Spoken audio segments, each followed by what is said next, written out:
How's it going, everyone? So I know I've been gone for quite a while. You could say a year, I think. Let's check out my YouTube channel real quick. By the way, this is gonna be a different video because I can't really use my camera right now because I'm using my phone as a microphone because my headset has broken. So I apologize for anyone who actually still watches. Hello to you, by the way. Thank you for clicking on this video.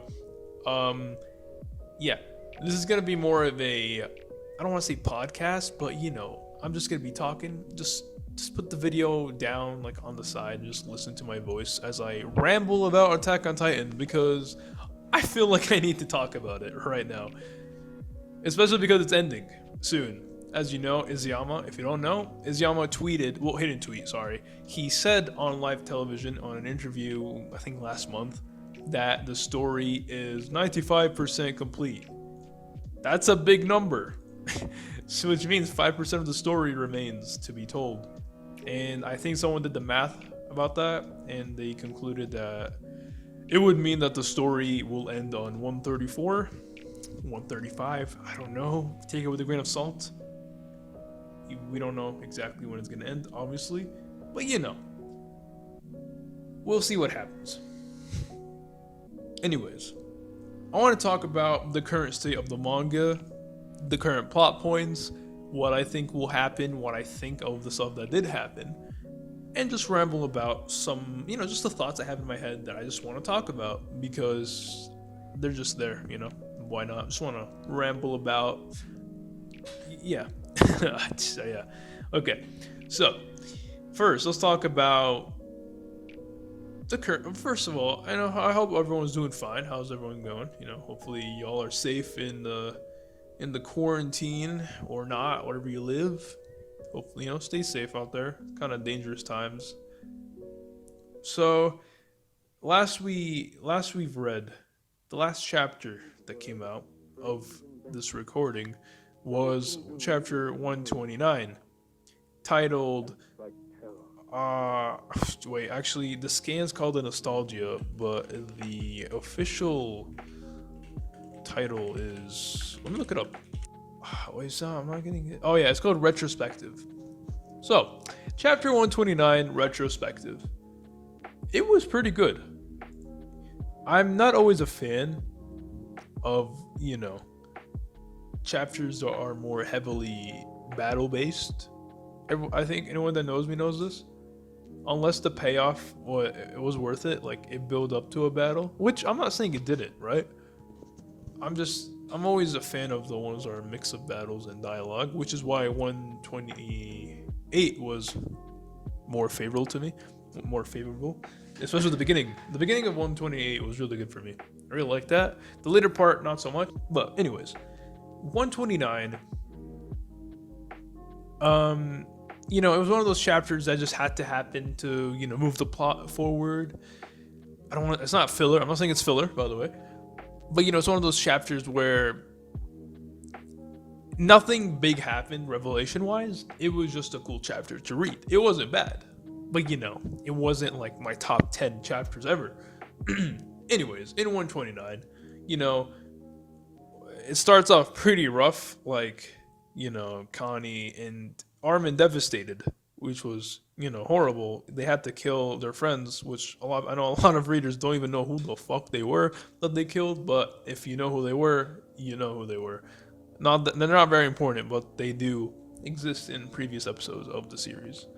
We got a beautiful spread of Reiner and Annie. Like, I still can't believe that Annie's back. It's always a blessing to see her in the chapters. Like, I just love Annie, man. She's such a cool character. And see Magath and John and Hanji working with Kiyomi, and how Hanji, like, her just how she just hates what's going on, how everyone hates what's going on. Like, no one is pro rumbling on the main cast, which is very cool. Unless like there's some weird twist happens later that one of them is pro rumbling, which I really doubt. Izuyama will play that route. It would be interesting. I won't lie. I just don't expect it happening. But if it did, that would be interesting. How we learned that the rumbling might actually take 4 days for it to literally complete the entire world, which is horrible. And like what the fuck? Like, is it actually gonna take 4 days, or is that just that unreliable, character just making a dumbass or dumb, you know, just prediction. I just don't feel like it's 4 days. I feel like it'll take at least a week, or maybe more. I don't know. Anyways, we see the characters horrified. I don't want to talk too much about like in-depth character. I wrote a review about it on my Twitter. You can check that out. But I'm just going at it right now, real fast. Talk about anything that I really enjoyed. Oh yeah, I want to talk about Flock. Like Flock to me in this chapter really outshined himself because I was always one of those people that didn't like Flock as a character. I felt like he was an annoying side character, and I just wanted him out of the picture as fast as possible. At a time when he was introduced, I was like, this guy's annoying. He just whines all the time. Like, I don't need him in the story right now. But he developed into something interesting. I was always hoping that if he was, sticking around, that at least make him an enjoyable character and not just a character that the readers just want to hate. I never liked those types of tropes. So him developing into this very interesting take on an Erwin character that fails badly, that at least to me, he became a sort of leader to the Jaegerists, but a leader where he uses his people's fears to, let's say, empower them. Does that make sense? Erwin, at one hand, he would use his people's strength. He was a good leader. Like, fundamentally, Erwin was a very good leader. He took a lot of gambles, but most of the time it pays off. Like, I don't think anyone can argue that he was a bad leader. At least compared to most of the people in the story. Flock, on the other hand, he has no resolve. Sorry, wrong word. He has a lot of resolve, but he's always scared. Anything bad happens, he just starts to panic, and I feel like that's one of his downfalls as a character.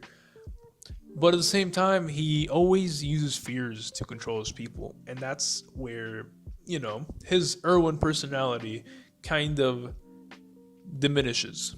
Because, let's be real, Flock is walking in the shadows of Erwin, I feel, because he really wanted Erwin to live, and I felt like maybe he tried to honor his memory and become something like Erwin, but fails miserably.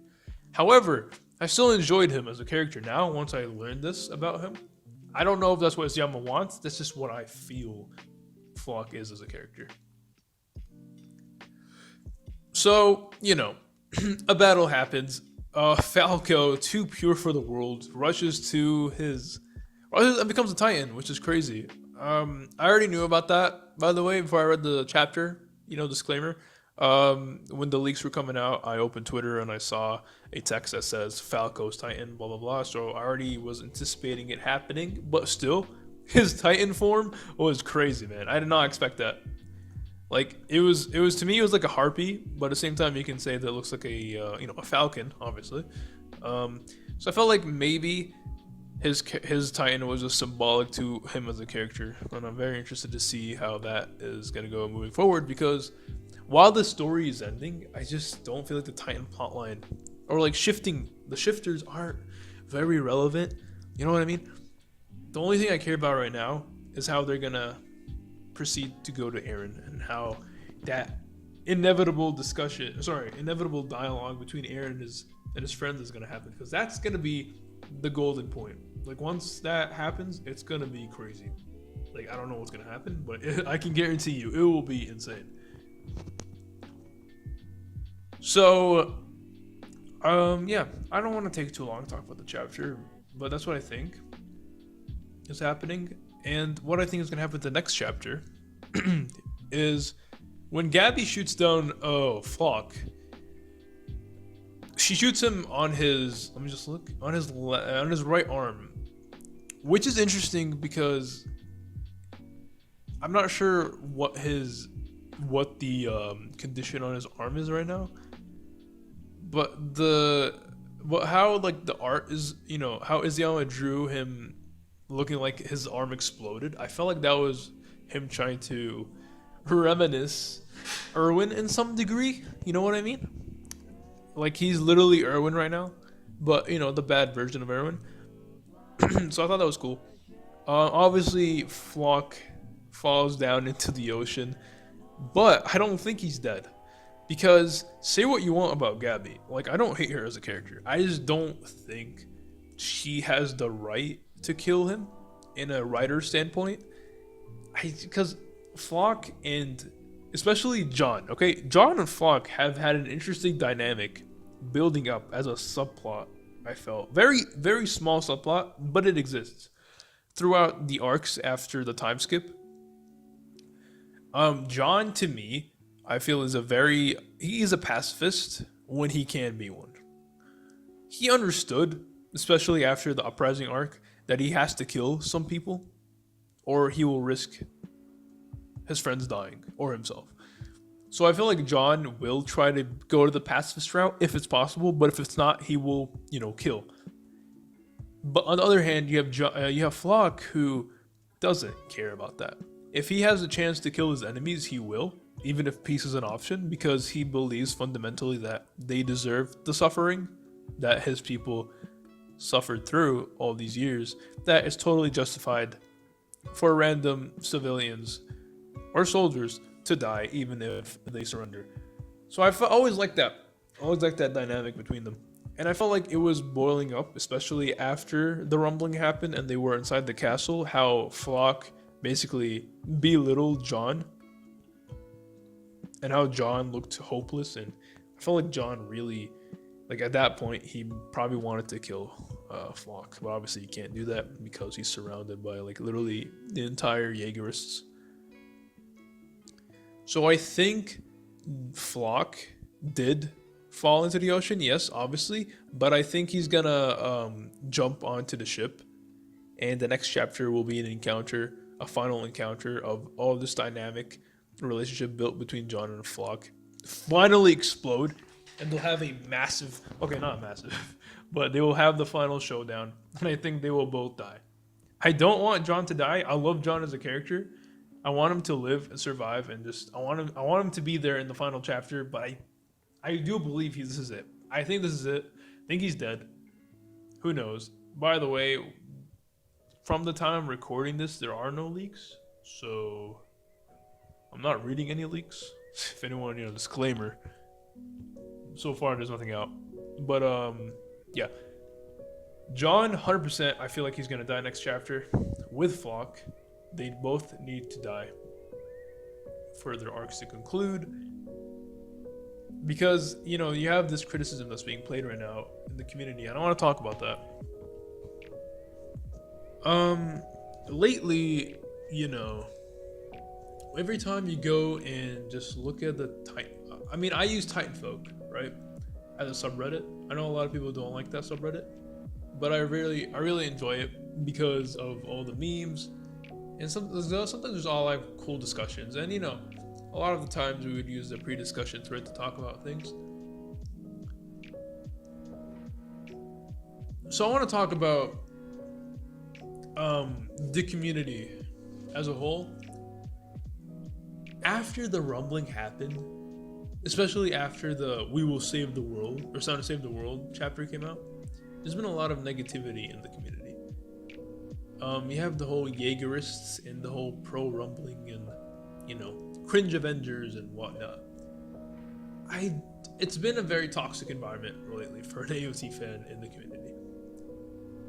And personally, I have no, hate towards, the Avengers team, which is, Mikasa, Connie, Reiner, Annie, John, all those, Armin, Gabby. I don't have anything against that.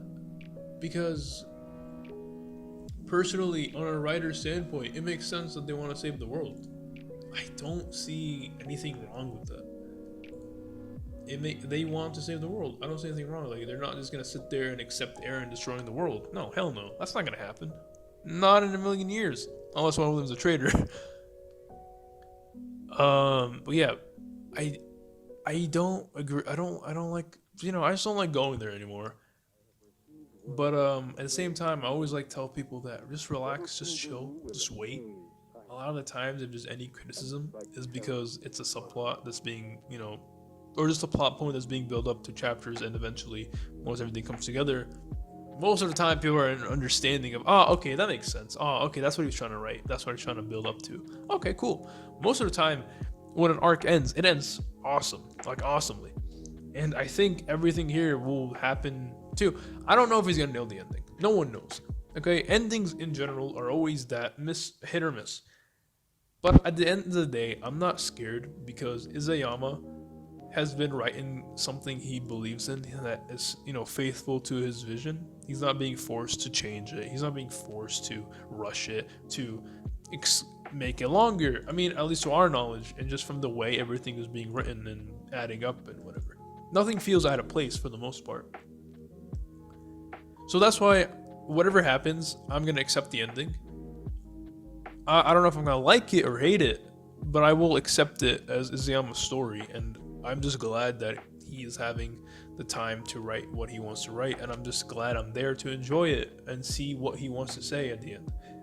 That's basically what I'm here for. I'm here to enjoy a story, enjoy the characters, enjoy the revelations, enjoy just the community. But the community is kind of hard to enjoy right now, which is unfortunate. But it is what it is. But yeah, the story, it's ending. I don't know where it's gonna lead to. Like characters aren't gonna die just yet. For the most part, I feel like one or two should die along the way just to give that feeling of suspense and that feeling of anything can go wrong, just to remove that aura of a what's the word, like plot armor. Yeah, to remove that, I feel like some people should die. But for the most part, I'm very excited to see how plot points will interconnect and lead to more plot points, and obviously to the ending. Because right now, in my mind, the only thing that's gonna happen in the next chapters that I can perceive and theorize that will happen and predict is that they're on the ship, they're going to whatever that island was called, where the Hizure airship station is. Flock will probably fight someone on the ship. They will both die. Zeke, obviously, I think he's alive. I think he's on the island. I don't think he's on the Path Realms like everyone else thinks. For some reason, everyone believes he's still stuck there. I don't think so. I think he's still on the island. And I think at first I wanted Zeke and Levi to kind of come together and understand that revenge is useless and that Zeke is fundamentally wrong with his ideology that euthanization is the way, because after Grisha accepted him from the vision, I think that Zeke is going to have a better understanding on who he is as a person, how his brainwashing by Xavier was incorrect, and how Eren is actually right, at least for the most part, about freedom and all that. So I really want Zeke as a character to take a look back and reflect about how his actions were wrong, because Zeke is such a good character, man. Like, he is intelligent as fuck, but his only weakness is that he's emotional. He loves Eren. He wants to protect Eren. And he felt like Eren was his family. Obviously, Eren betrayed him. Zeke was still prepared for that. But again, he failed again for emotional reasons, which is fine, right? I feel like it's way better for a character to, fail in a more understanding plot instead of, oh, he was this time he lost. No, I really liked Zeke, and I really hope the character isn't dead. He should have his arc end masterfully, and I think his arc will end or conclude with Historia, them being both of royal blood, and they're the ones from the main cast are still on the island for the most part. So we'll see how that goes. I think the next chapter might end with Historia and Zeke. I really want that. Like a little sneak peek, and then the next chapter we'll delve into them as characters. But we'll see. I don't know. Yeah, I've been talking a lot. I don't really script these videos. I just say whatever comes to my mind. So I'm sorry. Maybe later I'll start scripting them. I don't know. I'm just trying to think right now. Do I want to say anything else? I don't know. I can't really think of something else to say. I think that's about it. We'll see. I'm very excited. Very sad too that we're approaching the end. It's kind of be weird. Like Attack on Titan, I've been reading it for so long since season 1 ended, and it's been monthly waits for me all the time. For it to just stop being like that, it's gonna be surreal. But yeah, I'm gonna enjoy these last. I'm gonna say this last year. Let's just say last year. I know the anime will still be coming out, but it's not the same. You know, once the story concludes and the ending, the end just wraps up on on the page, it's gonna be a sad day. But I'll enjoy these last days as an Attack on Titan fan. I'm gonna try my best. I'm gonna try my best not to get spoiled about the ending. Like if I get spoiled about the ending, I'm gonna be really upset. So I think once the last chapter is finished and we get the go that all right, is Yama finished writing it? I'm gonna just chop off the social medias, take a break from the internet until the chapter comes out and read it, and then I'll be back because I really don't want to be spoiled about anything for the ending. I want to enjoy the story like it is, how it's meant to be perceived, without any spoilers, without any leaks. And yeah, I don't know.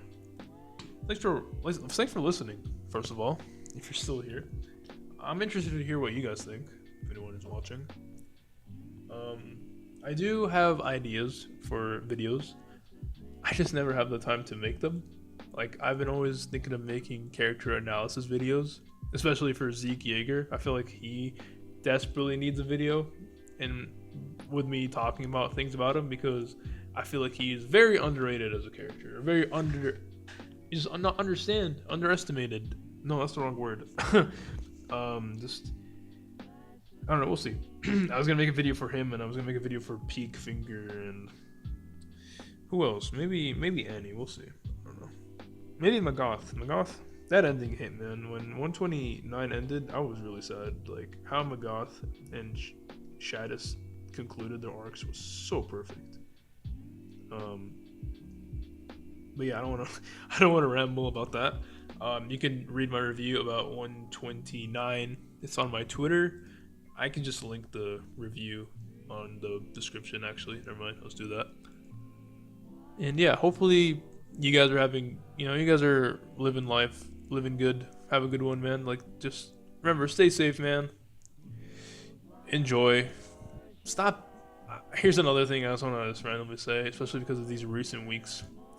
Let's all just love each other, man. Let's just all be nice to one another. You know. I know the internet desensitized us to a lot of our actions, but you know we can always take steps to becoming better people. No one's perfect. Everyone makes mistakes, but you know that's fine, man. Just have a good one. Just live your life, and yeah, peace out.